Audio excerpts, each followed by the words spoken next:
قیامت کے دن کسی بندے کے قدم ایک ذرہ بر آگے نہیں بڑھ سکیں گے جب تک وہ 5 سوالات کے جوابات نہ دے لے۔ وہ پہلا سوال کیا ہوگا؟ عمر کہاں گزاری، عمر کہاں گزاری۔ اور دوسرا سوال، جوانی کو کہاں ضائع کیا۔ یاد رکھیے یہی ہمارا موضوع ہے۔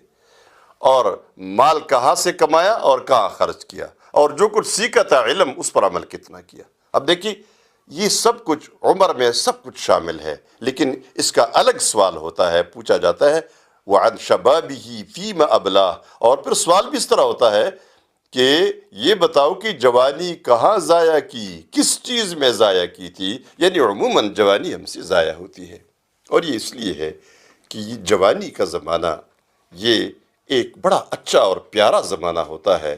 اس زمانے کے اندر نیک اعمال بھی اچھی طرح ہو سکتے ہیں